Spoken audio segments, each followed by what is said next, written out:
کریم اما بعد فاعوذ باللہ من الشیطان الرجیم بسم اللہ الرحمن الرحیم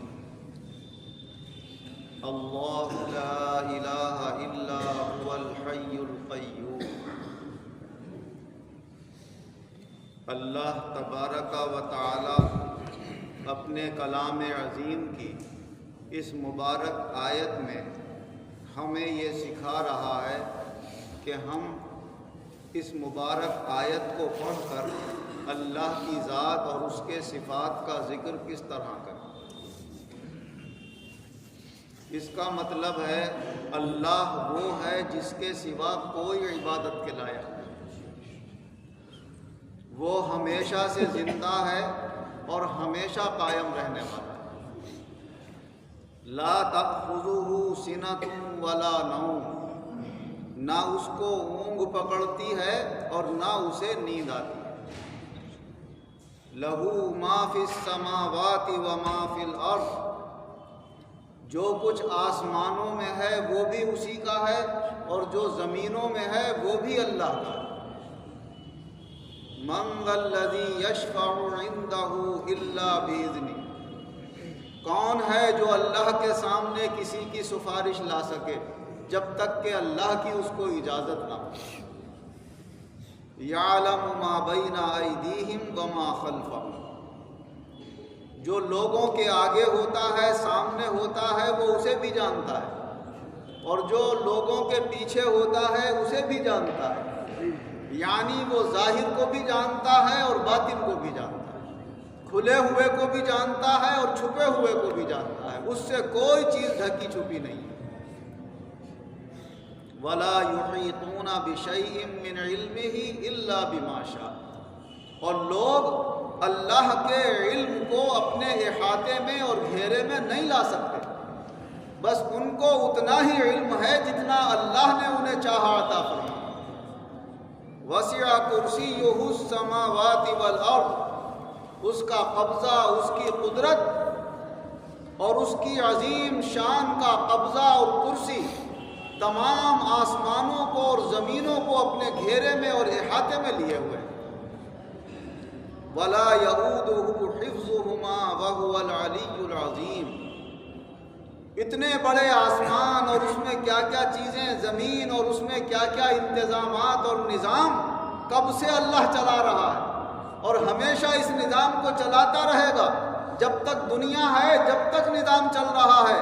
دنیا ختم ہو جائے گی تو جنت اور دوزخ میں یہ نظام چلتا رہے گا، مگر فرمایا کبھی وہ تھکنے والا نہیں، نہ کبھی تھکا ہے اور نہ کبھی تھکے گا۔ زمین و آسمان کی حفاظت اسے تھکاتی نہیں۔ وَهُوَ الْعَلِيُّ الْعَظِيمُ، وہ بہت بلند و بالا ہے، وہ بڑی عظمت والا ہے۔ اللہ تبارک و تعالی نے اس مبارک آیت میں جو اپنے صفات و کمالات بیان فرمائے، آدمی اپنی عقل سے ان کی بلندی اور ان کی عظمت کا اندازہ نہیں لگا سکتا۔ یہ تو اللہ ہی کی شان ہے کہ وہ اپنے آپ کو پہچانتا ہے اور اپنی پہچان اپنے بندوں کے سامنے رکھ رہا کہ میری پہچان یہ ہے۔ کتنی ہی طاقتور مشین ہو، کتنا ہی طاقتور کوئی ہو، کام کرتے کرتے کرتے کرتے کبھی نہ کبھی پرانا ہو ہی جاتا ہے، کبھی نہ کبھی اس میں تھکن آئی جاتی ہے، کبھی نہ کبھی اسے آرام دیا ہی جاتا ہے۔ اب لائٹ چلی گئی، کیا ہے، جہاں سے لائٹ آ رہی ہے وہ گرم ہو گیا، 1 گھنٹے کے لیے، آدھا گھنٹے کے لیے اسے ٹھنڈا کرنا پڑے گا۔ گاڑی اتنے کلومیٹر چلا کر روک دی جائے گی کسی ہوٹل پر، بھائی چائے پی جائے گی، کچھ کیا جائے گا، یہ چائے وغیرہ بہانہ ہوتا ہے، گاڑی زیادہ چلنے سے وہ بھی گرم ہو جائے۔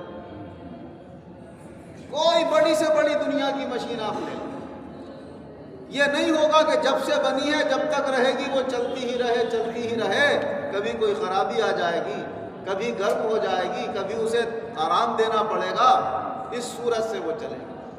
اور اللہ ہمیں یہ بتا رہا ہے کہ اس کے مقابلے میں نہ کوئی مشین ہے، نہ کوئی طاقتور ہے، اللہ کی طاقت لامتناہی ہے۔ اللہ کی قدرت، اس کی قوت اور اس کا قبضہ اتنا ہے کہ جس کی کوئی حد ہی نہیں، اس کا آپ اندازہ ہی نہیں لگا سکتے۔ بس اس نے 2 لفظوں میں سمجھا دیا، وَلَا يَئُودُهُ حِفْظُهُمَا۔ تمام زمین و آسمان کی حفاظت کب سے اللہ کر رہا ہے، کب تک کرتا رہے گا، مگر وہ تھکتا نہیں ہے ان کی حفاظت کرنے سے، اور اتنا سا بھی نہیں تھکتا ہے کہ اونگ آ جائے اسے، اتنی بھی تھکن نہیں ہوتی ہے کہ اسے آرام کرنا پڑے، اور نہ کبھی اللہ بیٹھتا ہے نہ لیٹتا ہے۔ اللہ کی صفت قیام ہے، ہمیشہ سے قائم ہے اور ہمیشہ قائم رہے۔ کیا شان ہے، کیا ذات ہے، ہم نہیں پہچان سکتے، اس کا ادراک نہیں کر سکتے۔ اسی لیے صحابہ رضی اللہ عنہم میں سے حضرت ابو بکر صدیق رضی اللہ عنہ نے، حضرت علی رضی اللہ عنہ نے، بڑے بڑے فلاسفہ نے یہ کہا کہ جو یہ کہہ دے میں نے خدا کو پہچان لیا، سمجھ لو اس نے نہیں پہچانا، اور جو یہ کہے کہ وہ میری سمجھ میں نہیں آ سکتا، ہم نہیں سمجھ پائے کہ اللہ کیا ہے، تو سمجھ لو اس نے جانا ہے کہ ہاں وہ ذات ایسی ہے کہ وہاں تک ہماری عقل کی رسائی ممکن نہیں ہے۔ ہماری عقل تو چھوٹی سی ہے، ایک حد کے دائرے میں اللہ نے اس میں علم کی قوت رکھی ہے، وہ اپنی قوت تک کام کرتی ہے، اس سے آگے کام نہیں کرتی۔ جس مشین کو جتنی پاور کا بنایا جاتا ہے وہ اپنی پاور میں کام کرے گی، پاور سے زیادہ کام نہیں کرے گی۔ بعض لوگ کہنے لگتے ہیں نا دین کی کسی بات پر کہ صاحب یہ ہماری سمجھ میں کیوں نہیں آتا، یہ ہماری عقل میں کیوں نہیں آتا، تو عقل میں جتنی طاقت سمجھنے کی اللہ نے رکھی ہے وہ 1 انچ بھی اس سے آگے نہیں سمجھ سکتی، اتنا ہی سمجھے گی۔ کیا پتہ کس میں کتنی پاور کی عقل رکھی ہے، کس میں کتنی پاور کی عقل رکھی ہے، ہر ایک میں ایک جیسی بھی نہیں۔ اگر ایک جیسی ہوتی تو ایک ڈی ایم کیوں بن جاتا اور ایک مزدور کیوں بنتا؟ دونوں میں عقل الگ الگ ہے، سمجھ الگ الگ ہے، اس سمجھ کے اعتبار سے تو ان کے یہ حال رکھے اللہ نے، مرتبے رکھے۔ بہرحال ان تفصیلات میں جب ہم جاتے ہیں تو پتہ یہ چلتا ہے کہ خدا کی شان بڑی عظمت و شان والی، بڑی عزت و احترام والی، ہم نے نہ اس کو سمجھا، جس کو اللہ نے جتنا سمجھایا اتنا سمجھ لیا۔ وہ فرماتا ہے احاطہ نہیں کر سکتے، پوری طرح نہیں سمجھ سکتے، بس جتنا اللہ چاہتا ہے جس کو علم دینا وہ اتنا جان لیتا، لیکن اس نے اتنا بتا دیا ہمیں کہ کوئی بھی اس ذات کے علاوہ عبادت کے لائق نہیں ہے۔ عبادت کرنا ہے تو صرف اللہ کی کرنا ہے، کیونکہ جس کی کوئی حد نہ ہو، جو طاقت کسی کے سامنے نہ جھک سکے، سب کو اس کے سامنے جھکنا ہے، اور جو طاقتیں دوسروں کے سامنے کبھی جھک سکتی ہیں تو ان کے سامنے پھر جھکنے سے کیا فائدہ۔ اللہ کے علاوہ ہر طاقت ایسی ہے جو کسی نہ کسی کے سامنے جھک جاتی ہے، صرف ایک اللہ کی طاقت ایسی ہے جو کسی کے سامنے نہیں جھکتی۔ اسی لیے عبادت کرنا ہے تو صرف اس ذات کی کرنا ہے جس میں کبھی کوئی کمی نہیں آنے والی، کوئی کمزوری نہیں آنے والی، اور کسی کے سامنے وہ مغلوب نہیں ہوتا، سب کے اوپر غالب رہتا ہے۔ بڑی مبارک آیت ہے جو اس میں صفات و کمالات بیان کیے گئے، بڑی اس کی خوبیاں ہیں، بڑے اس کے اثرات ہیں۔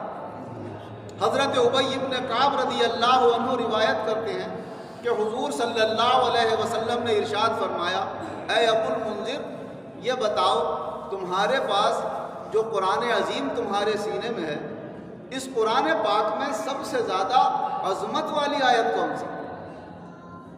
تو ابی بن کعب کہنے لگے، اللہ و رسولہ اعلم، اللہ اور اس کا رسول زیادہ جانتا ہے۔ حضور صلی اللہ علیہ وسلم نے فرمایا، اے ابو المنذر، دوبارہ پھر فرمایا، اے ابو المنذر، یہ بتاؤ تمہارے پاس سب سے زیادہ اللہ کی کتاب میں سے عظمت والی آیت کون سی ہے؟ تو پھر انہوں نے پڑھا، اللہ لا الہ الا هو الحی القیوم، یہ آیت، اس کا نام آیت الکرسی ہے۔ فرمایا یہ آیت، ابی بن کعب نے پھر جواب دیا کہ یا رسول اللہ، میری نظر میں تو سب سے زیادہ عظمت و شان والی آیت قرآن پاک کی ہے۔ تو حضور صلی اللہ علیہ وسلم نے ان کی کمر ٹھوک اور ارشاد فرمایا، اے ابو المنذر، تمہیں علم مبارک۔ علماء کرام فرماتے ہیں کہ ابی بن کعب اپنے وقت کے بہت بڑے جید عالم تھے۔ علامہ طیبی رحمۃ اللہ علیہ لکھتے ہیں کہ ابی بن کعب رضی اللہ عنہ حضور صلی اللہ علیہ وسلم کے ان صحابہ میں ہیں جنہوں نے پورا قرآن پاک حضور کی حیات میں ہی حفظ فرما لیا، ظاہری حیات میں ہی آپ حافظ قرآن اور قاری قرآن ہو گئے۔ اسی لیے آپ کو رئیس القراء بھی کہا جاتا ہے، قاریوں کے سردار۔ تو قراتیں بھی بہت عمدہ آپ جانا کرتے تھے، قرآن کی تلاوت بھی بہت عمدہ کیا کرتے تھے۔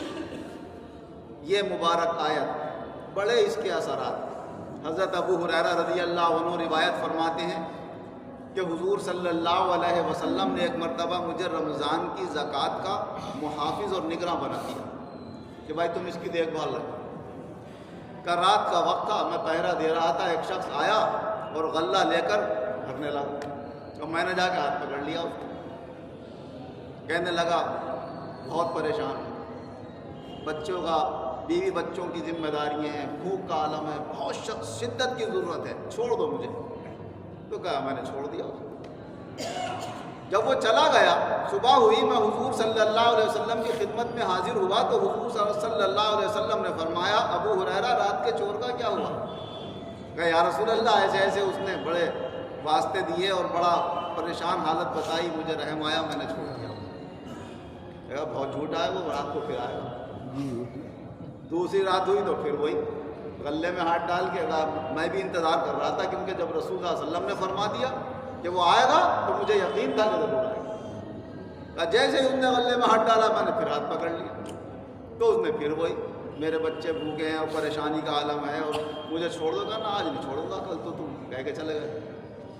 کہا اچھا میں وعدہ کرتا ہوں کہ اب لوٹ کے نہیں آؤں۔ کہا مجھے پھر رحم آ گیا، میں نے پھر چھوڑ دیا۔ تو حضور صلی اللہ علیہ وسلم نے پھر صبح کو پوچھا اور فرمایا بھائی پھر چھوڑ دیا اسے، بہت جھوٹا ہے، پھر آئے گا رات کو۔ کہا تیسری رات وہ پھر وہی غلہ نکالنے لگا، تو میں نے پھر ہاتھ پکڑا، آج نہیں چھوڑوں گا۔ تو انہوں نے بھتیری منت تو جاری کری، مگر کہا نا آج تو آپ حضور صلی اللہ علیہ وسلم کے پاس لے کے جاؤ۔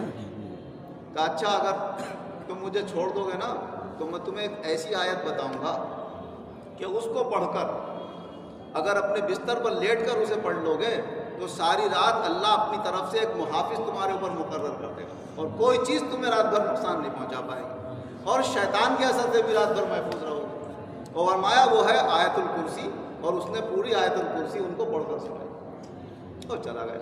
آپ نے پھر چھوڑ دیا۔ بھائی کیا ہوا رات کے چھوڑ گیا؟ حضور رات تو بھائی پکڑ ہی لیا تھا میں نے، آپ کے پاس لے آیا تھا، مگر ہم تو آپ کیا کریں، اللہ کا کلام ملا اس کے ذریعے سے تو ہمیں پھر رحم آ گیا، ہم نے چھوڑ دیا اسے۔ کہا جانتے ہو 3 دن سے کس سے ملاقات ہو رہی ہے؟ کہا نہیں یا رسول اللہ، کہا شیطان ہے،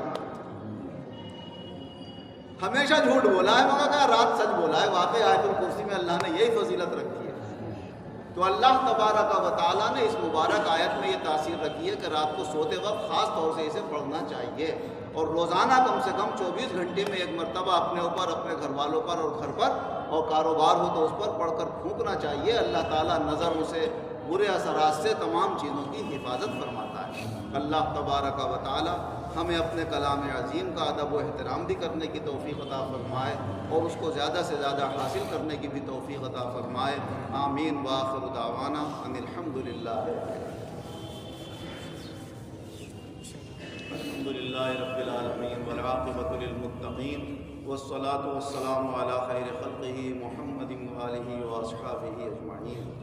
اے اللہ ہمارے گناہوں کو معاف فرما، آئندہ گناہوں سے بچنے کی توفیق عطا فرما، سب بیماروں کو شفا عطا فرما، قرض داروں کو قرضوں سے نجات عطا فرما، بے روزگاروں کو اچھے روزگار عطا فرما، روزگار والوں کے روزگاروں میں خیر و برکت اور ترقی عطا فرما۔ مخلوق کے شر سے ہم سب کی، ہماری سب دینی دنیاوی نعمتوں کی حفاظت فرما۔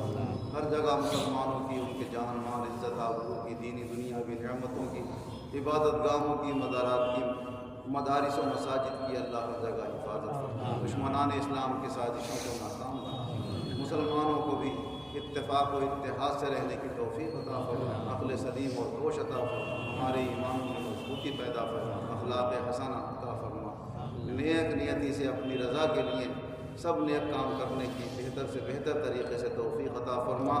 جو کمی رہ جائے اپنے رحم و کرم سے اسے دور فرما کر بہتر طریقے ادا کرنے کی توفیق عطا فرما۔ گناہوں سے ہم سب کو بچنے کی توفیق عطا فرما، ایمان و عزت کے ساتھ ہم سب کو دونوں جہان میں شاندار کامیابی عطا فرما۔ آمین۔